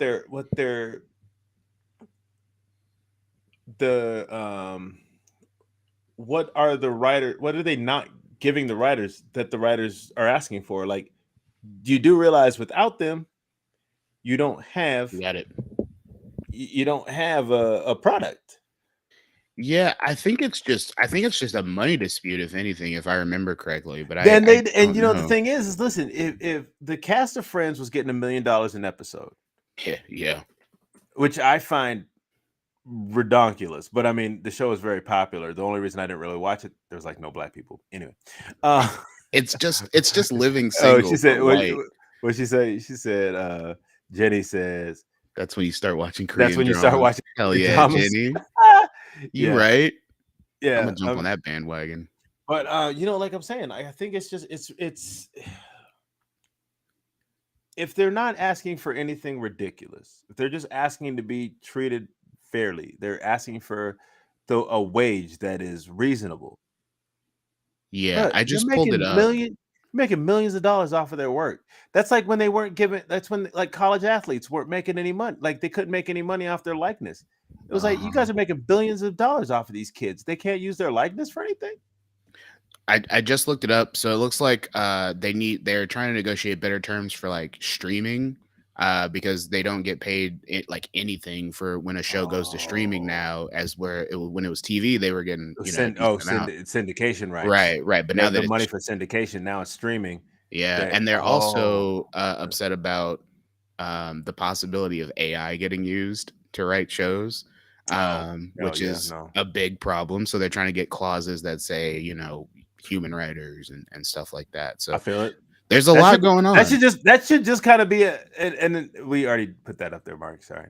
That should already be involved. I mean, I don't want computers writing my stuff. Right. Because not everything is going to come out right. So that means you're going to have somebody come in and edit it. Editors. Yeah. You're going to have editors do it. So I mean, but they don't want to pay them. You know, at that point, it's like, well, you're doing less work, so we're going to pay you less money, you know, and that's. Now I'm having to correct the computer. That's not okay. And actually, you know, speaking of AI, some guy entered this. He did some art through AI and entered it into a art competition that he actually won. And then because he wanted to see if he wanted to see if they would be able to recognize it. They didn't. That's so funny. He actually won and was like, nah, I don't want it. I don't deserve it because I didn't do anything. Good on him. Yeah, no, he was like, literally, he was testing the system. Yeah. So I mean, I mean, there's maybe some shows that could probably use some AI writers, but like, don't have it all AI writers. Like, right. If you know, like, I just don't think that's not plausible for me. I think it's cool if you could use AI to do like, give me a prompt. You know what I mean? There you go. And then it's like, all right, cool. Let me write Or from maybe that. AI can come up with some new show ideas. Yeah, I mean, yeah. Maybe AI can come up with, like an idea that's like not been done yet, because it can. Sadly, it's weird. They need to stop with the AI, honestly, because They really do. listen, some of these computers are becoming self-aware, and I They do not really like do. it, bro. I mean, it's like I feel like scientists took the idea. They like watched every, and I think I put a post about this up a while back. I said they watched every single sci-fi flick that has happened in the past like 20 years and said, let's do that. Yeah. Let's go ahead and do that. We want that world. Yes. Skynet. I mean, I was like, I always used to joke about Skynet, and I was like, no, it's real now. It's becoming real. Like, stop it. We don't need. Somebody said computers becoming self-aware is not a good thing for us. No, for sure. Somebody said they want to build computers that are hyper intelligent, but like most people are barely intelligent. Yeah. Yeah. Stupid people with smarter phones. It's not gonna work. No, it's just it's like, come on, guys. Did you not learn anything from Terminator? Mark, where do you stand on the AI debate? I guess I'll put it like this. For me, I don't care what means get us to the best product. I'm not a big union guy, if I'm being honest. Like, I believe people have rights, and those are endowed to us through the Constitution. Yeah. But I don't know. I think actors, for example, I get that the people that are really negatively affected are those people that are low on the list, SAG members that just got their card, haven't done much. They're the ones that aren't getting good benefits, yada yada yada. Yeah. The flip side of that is work towards that. The flip side of that is you work in any business and you earn what you get. It shouldn't just be given to you, in my opinion. So just because you're on set for 8 hours does not, to me, mean you should get a catered meal. Like there are just a lot of perks and benefits that they get that you and I don't get in the workplace. And the thing is that some of those benefits are actually starting to bleed over into the actual workplace, and some not all places, some places though. Because if you're going to be there for so long, they're trying to keep you there instead of having to be like, run out and grab go grab lunch and then come back. They're trying to figure out ways to keep you actually there. Not to plug the show, but that is kind of a thing that comes up in season 2 a little bit. Yeah, in a way. I don't know if it's overtly stated, but it is definitely like. No, it's stated later on for sure. Oh yeah. Okay, cool. It's definitely stated there. Yeah, but I mean, it's one of those things. It's what you want. In order to, you, in my opinion, you keep me fed, I'm pretty much good. It's one of your basic needs. Let me go to the bathroom. Give me something to eat. I don't know. I agree with the concept of using an AI generator to kick out ideas. Yeah. Writing full scripts. No. There's going to be a lot of editing necessary. Yeah. Because computers don't write they write fair. Don't get me wrong. I've seen some computer generated writing, and it comes out pretty good. But it's just like it's not anything. But it's nothing like, hey, like, oh, this is perfect. All right. You know what? I'm gonna introduce you guys to something. I don't know if you know it or have seen it. It's something I use to create art for Murphy's Inc. This is called Dolly. Here's where you type in avocado chair, anything you want. So give me a prompt. What do you guys want to see? Star Goose. And in the style of what? Anime. So now it's going to take a moment and it's going to kick us out 4 images. Oh, I thought that was. I was like, that's not close to Star Goose. That's somebody. There you go. There's your Star Goose. Yo, nice. That last one, bro. That looks like a Pokemon really for real. That's a Pokemon right there. I like that one. I like that first one. Yeah, I would use that as a profile picture or something. No, That's that, I'm really saying, good. look, that last one though, that's a straight up Pokemon card. For sure. 100%. I like all these. So I mean, I'm personally a fan of. I kind of like number. I definitely like number 4, as you can tell. Yeah. And probably like number. Yeah, one probably. Yeah, one probably because 2 is kind of. Yeah. so let's go take it. Is it Pokemon or Pokemon? I don't know. Pokemon. MON. Synthwave sports car. That's actually looks pretty dope too. I ain't gonna lie. Yeah. Yeah.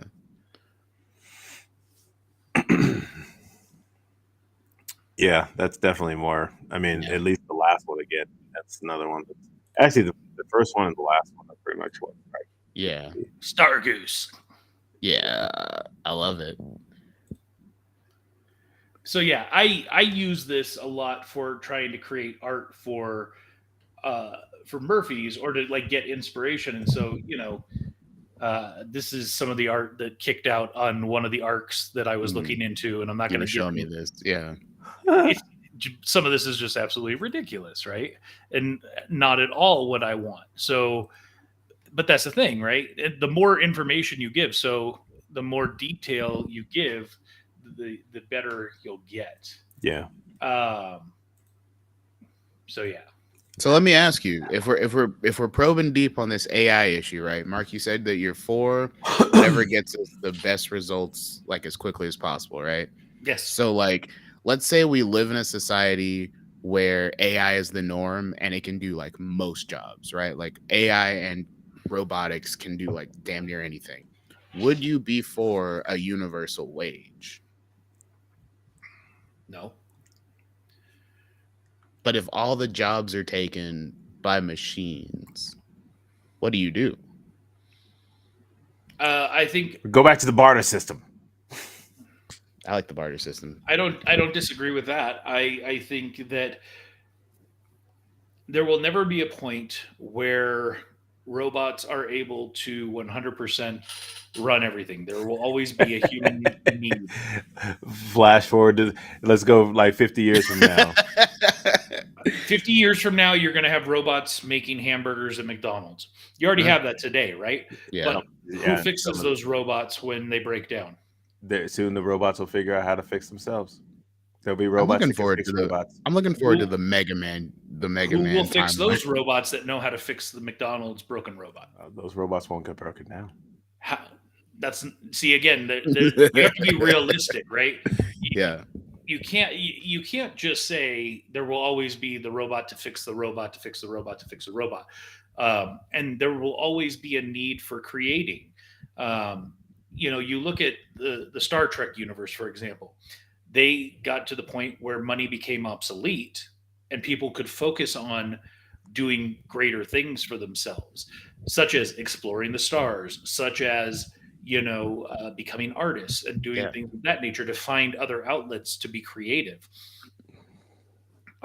So there will always be that need where people need to do something. Yeah. And again, I don't think the human component will ever go away, especially in scenarios where you have to make a split decision on whether to hit the button to launch the nukes or not. That can't be an AI decision. That can never be an AI decision. I understand that, but what I'm saying is that we've seen that happen in films where basically they come up with the concept of they are not capable of making these decisions themselves. Therefore, we're going to make the decision for them, and that's. So, isn't that even more to the point why we should never get to that place? Yeah, that's what I'm saying. That's what I've said. We don't need stop with the. I don't agree that we don't need it. I think it is necessary because there are a lot of jobs out there that can be eliminated. I'll give you an example. I'm a data manipulator for the state of Nevada. I take copious amounts of information and I spit it out in a way that's easy to understand, right? Yeah. And in a position I had not that long ago, I took something that took 40 hours a month to do and made it to where it only took about 30 minutes period to do. Hmm. So I was saving the state 39 and a half hours a month by basically automating something. It's not AI, but it is utilizing Excel and knowing how to actually work the system to do the work for me instead of me manually doing stuff. So you think we should get to a point with AI where a lot of the like stuff that could be cut away gets cut away, but we still have like, There needs to be human control. okay, Yeah, I don't think humans should ever be out of it. And that's why I say I don't think there will ever be a place where there isn't it. Now, you're never going to want a robot to babysit your kid, right? Like, just Yeah. be real. Like, unless know, it's Rosie unless from the it's Rosie's, yeah. yeah, Yeah, I was like, Rosie probably do it. I'd be down with that. But yeah. with her clamp hands, you want that grabbing your kid? no, That's you know, fine. she'll make sure She's got a she'll- good. She'll clamp on the blanket. You know what I'm saying? She won't actually clamp the kid. She'll clamp the Yeah. blanket, be able to move the kid around. She'll clamp a little blanket burrito around the Yeah. kid, and then you know.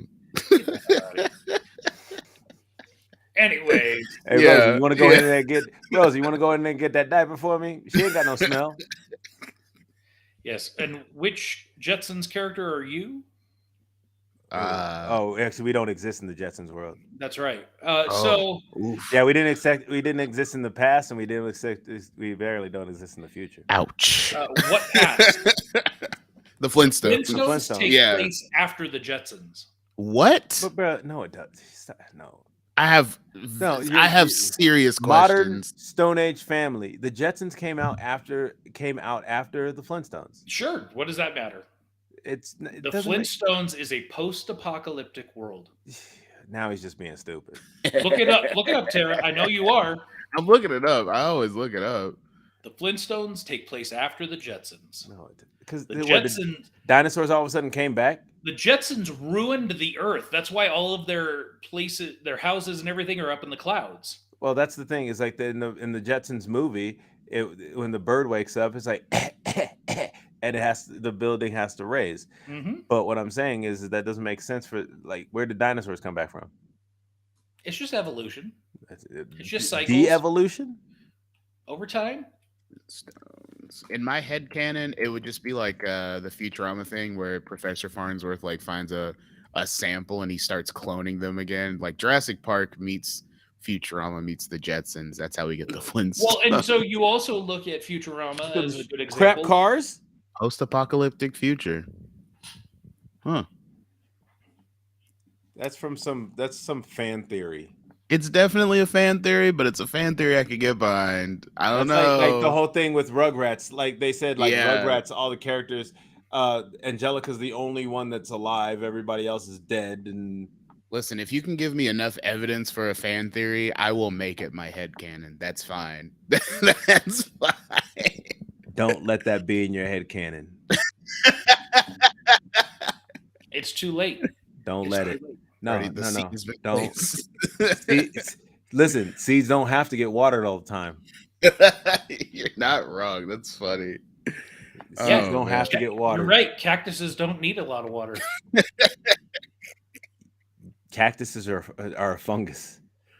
Oh. I don't know. I'm just making shit up now. That's funny. All right, let's talk about Spencer Stoner. Spencer. Who's Spencer Stoner? Who's Spencer Stoner? You know Spencer Stoner. He's a voice actor on Murphy's Inc. Yeah. He's also a writer. Yep. Divine Intervention. This looks something might be up your alley. Yeah, Tara? very much so. Looks like it. I like it. And he also was the voice of Captain Fearless. Spencer. I have Okay. to fly in the sky. So Spencer is also the host or coordinator or whatever of ArieCon that is happening in Reno, Nevada in just a few weeks that we, 97 and Out Productions, will be at. Oh yeah. As well as we will be hosting a table where Lawrence Iriarte and Diego son. Iriarte will be Yes. coming with a lot of their art and Lumpia related stuff. So, Iriarte and Son. Yes. Iriarte and Son. but next week on Fat and Black Connection, we Oh, will yeah. have Spencer Stoner joining us Special guest. to talk about. He's also one of the co-hosts on Pop Culture Kaboom. That's right. Nice. So nice. he will be on to talk about Pop Culture Kaboom and Ericon and his books, I should say, because I believe there's a couple of them. So if you want, I have to check those out, man. So if you want information on Ericon, please join us next week. Yes. So next Wednesday. Beep, beep, beep. Meow, meow, meow, meow. Next Wednesday, Spencer Stoner will be here live the majority of the show. Tara, what else you got going on? Man, not a whole lot. I'm working on a comic. It's gonna take a minute. Anything you can tell us about it?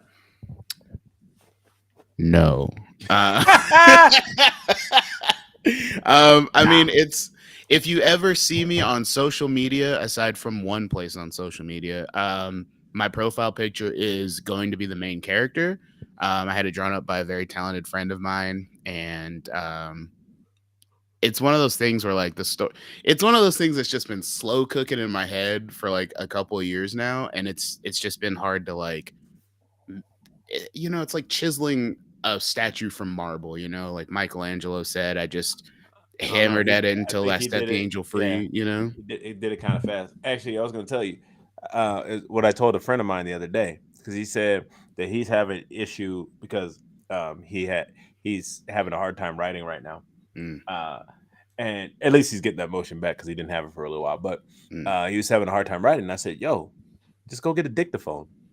Because he was worried about the phone and not being secure and all that kind of stuff. Yes. Like, go get a dictaphone, because then you That's can a good idea. at least get your ideas out. You don't have to write them down. You can get them out of your head so they're not just sitting there. It's a really good idea. And then you can go back and listen to it and then start writing off of that, so that you at least get it. So you at least get it out. So if you don't have a pad nearby, or maybe you should just have a pad nearby so you can just at least jot stuff down. Oh, I keep one by my bed at all times. There you go. Yeah. Just in case you wake up. Oh, let me write that down real quick. I love like just, it's 3 a.m. Oh, I can't let that leave. Yeah. But there's been a couple there's been ideas that I've had where like I didn't write it down and then I can't remember them now. So hate it. I hate that. It's a terrible feeling. Yeah. But I think like a dictaphone, especially like, because I know you do a lot of writing and you do a lot, you have a lot of ideas flowing and different, and some different stuff going on too. So you know, so I mean, I think if you had a dictaphone and just like, bam, just spit that out, and then hopefully you remember the context later. But I mean, I'm sure. That's one thing. I hope so. Sometimes you need just that prompt in your head. Oh yeah, that's what I was doing off of. I mean, it usually clicks when you say like a certain keyword. It's like, oh yeah, that clicks. That's what I was talking about. Keyword? Oh yeah. Yeah. But no, other than Murphy's and a comic book that I'm working on, there's another thing that I'm kind of neglecting, and I need to get on that, but that's for another day. So find me on social media somewhere. I'm not a mean person. I don't try to be, at least. Give them your socials. Oh, it's literally just type in Terra Eon, Terra, last name Eon. On Twitter, it's like Eon Terra. On Instagram, I think it's Terra Eon. It's I'm just there. I don't post a lot, but I if you hit me up in the DMs, I will respond. Going down in the DM. Exactly. Yeah. Nice. Well, I did want to give a shout out as well to somebody who works with us on Murphy's Inc., Brian Murphy. He recently entered a screenwriting contest with Wild Sound Festival. And his piece was actually selected to congrats. So it may actually get turned into a film. So nice. Big good on him.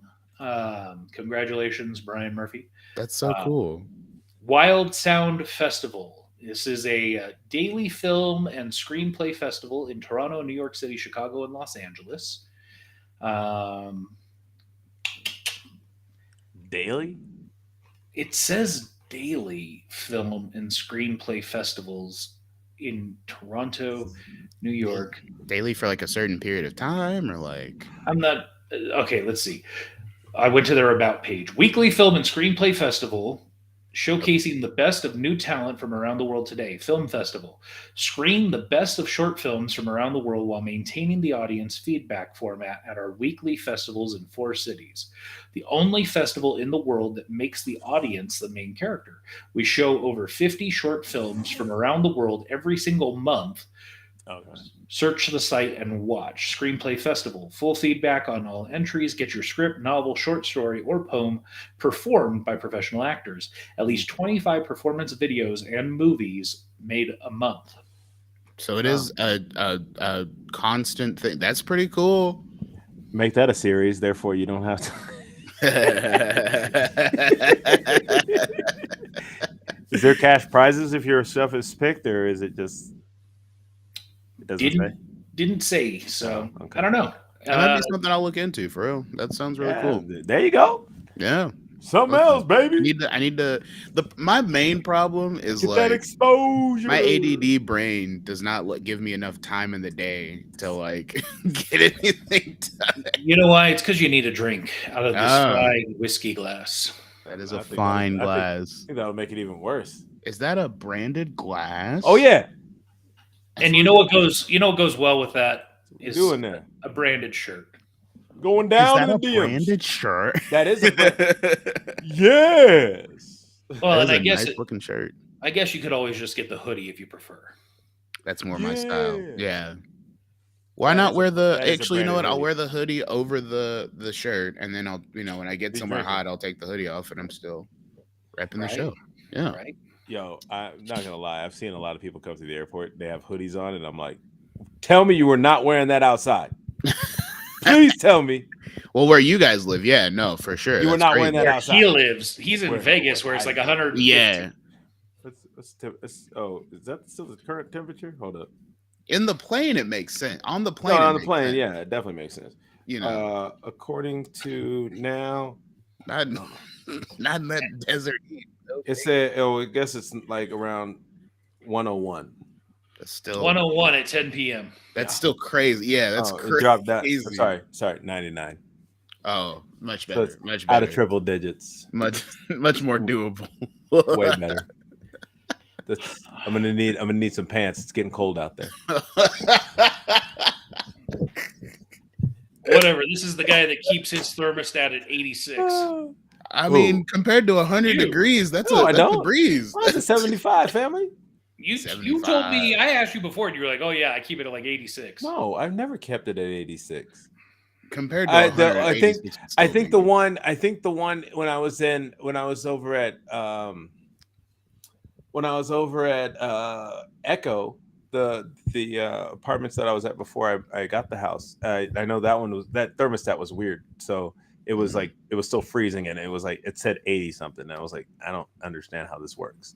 But mine in my house stays at 75. comfortable temp. Sometimes it's almost too chilly, but I know y'all like a tropical. Who? You always. got anything else, James? Anything fun or exciting coming up? nah. Yeah, no, I think we've I'm looking around like, do I have anything that's going on? No, not really. Sick. Well, I'm going to a baseball game this weekend. Nice. And Nice. yeah, other than that, just getting prepped for ArieCon. I ordered some of the supplies, got some more to order. Yeah, we've got recordings picking back up on Friday for Yeah. Murphy's. Oh. We'll be recording for pretty much just about 2 solid weeks. And yeah, Oh yeah. Recording and assembling. Yes. It's on you. Yeah, yeah. It's It's you. the burden I bear. Say goodbye, Tara. Right there.